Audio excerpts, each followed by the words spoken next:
Matsalar cikin gida ta Najeriya matsala ce ƙarama idan har gwamnati ta so ta magance ta.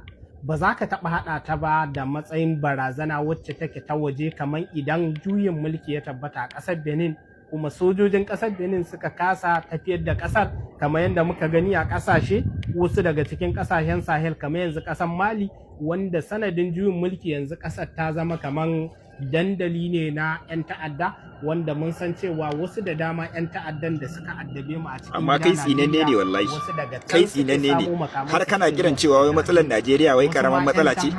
Kai yanzu kai Abdullahi, kai ne za ka kalli matsalar Najeriya ka ce mata kai karamar matsala ce? Oke, saboda an riga an canja maka tunani, baka ta yankin ka, baka ta kasar ka, har kana kiran cewa wai matsalar Najeriya karamar matsala ce. A yanzu idan shugabannin mu sai ga dama su gama already kenan, kai da cewa shugabannin su suke kashe ka kenan ko? To me ya kamata kai yaki? Har kana magana cewa abin da yake faruwa a Najeriya shi yake kokarin ya faru a Benin. Yan kasar Benin suna kokari su kare rayukan kansu, kai kuma kana cewa ba haka ba. Abin da ya faru da kai, abin da ya faru da kai ya faru da iyayenka, yau kana matsayin dan Najeriya fa, kai fa dan garin mu ne. Ka san ni na san ka, ka san ni na san ka fa. A yanzu haka kai baka da gari a Najeriya fa, ba shi da gari a Najeriya fa, ba ka da gari. Har yanzu iyayenka fa suna gudun hijira a Niger, suna gudun hijira a Niger sama da shekara 15, har ka dinga cewa wai rikicin Najeriya, wai rikicin wai yan Mali ne suke gargadowa, suke zuwa Najeriya suke ta'addanci. Yan Mali da yan Niger kake magana kenan? Shekaran ka 15 yau iyayenka suna gudun hijira a Niger, kai ne zaka zo ka dinga faɗan wannan maganar? Jama'a, wannan bawan Allah dan garin mu ne. Na rantse da girman Allah, tunda aka yi gudun hijira aka tashi garinmu, yan uwansu suka koma Niger, ya koma Niger Difa, a nan Difa ya je Roscoe suka dauke sai kai shi Faransa. Bayan ya je Faransa, wai kaji yanzu shine zai zo wai har ya dinga cewa wai matsalar Niger da Mali da Burkina Faso wai matsala ce wacce wai za a iya karewa, har yake kokarin ma ya kawo cewa wai ni da Mali da sauran kasashen nan wai su ne matsala a arewacin Najeriya. Kai da ka rasa garinku a yanzu haka baka da gari sama da shekara 15, tunda kake ina bibiyan ka, tunda nake ban taba gani kai magana akan yankin ka na Maiduguri ba, saboda an canja maka tunani ko? Ka je tura sun canja maka tunani, kawai kai gani kake abin da ake yi daidai ne. To wallahi muna kallon ka, ka san irin postin din da zaka dinga yi. Idan ka sake kace zaka yi kuskure, na rantse da girman Allah za mu fito maka tumbur.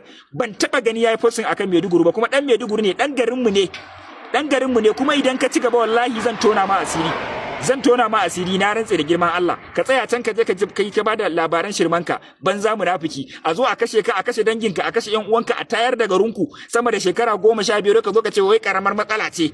Karamar matsala ce Abdullahi, dan uwarka karamar matsala ce wannan? A kashe ka, a kashe yan uwanka, a kashe garinku, a tayar da ku, ka zo kana kiran cewa wai karamar matsala?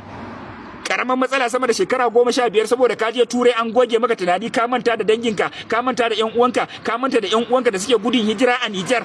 Baka ma yin yunkurin cewa a gyara su koma, baka taba yi ba, shine zaka zo ka dinga cewa karamar matsala ce? Na rantse da girman Allah, ka sake yin postin irin wannan abin zan maka tumbur ne, wallahi zan tona maka asiri. Ka ja baki kai shiru. Idan ba za ka yaba Niger ba, ba za ka yaba Burkina Faso ba, ba za ka yaba wa Mali ba, saboda kokarin da suke akan talakawansu, irin abin da ya faru da kai ne ba sa so ya faru a kasashen su. Irin cin mutuncin da aka yi gwamnatin Najeriya ta yi wa garinku, ta yi wa danginka, ta yi wa ƴan uwanka waɗanda ƴan Boko Haram suka sata da wanda suka kashe, irin shi ne ba. Mali da Burkina Faso da Niger suka je suka yi juyin mulki, suka tsayar da shi. Wai har kai ne zaka zo ka dinga cewa wai karamar matsala? Lalle ka koshi, lalle kai butuli ne.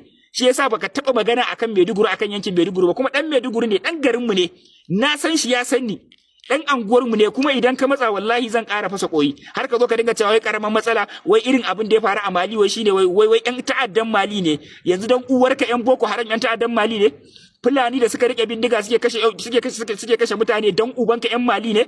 Da har zaka zo ka dinga cewa yan Mali ne wasu da suke shigowa Najeriya suke ta'addanci, saboda yanzu kai ka riga an kai ka Turai, ka je Roscoe, NGO sun dauke ka sun kai ka Turai, sun wanke maka tunanin ka, har ka zo ka dinga posting irin wannan.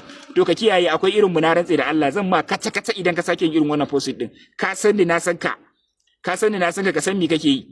Banzawa kawai, saboda kawai an dauke ka je ka dan canja waida, sai ka manta da dangin ka manta da yan uwanka da suke gudun hijira a Niger da Mali, da iyayenka da danginka wanda suke gudun hijira a Gegime da Niger da Difa da Kinsandi. Dan tsallake ne gashi nan fa. Zaka zo baka taba magana akan wannan ba, ina bibiyan ka. Kina yanzu zaka zo ka daina mutane hankali. Na ma na farko, idan ka ƙara na biyun, idan ka ƙara wani na ma na biyu, wallahi sai na ma tumbur. Ka sani na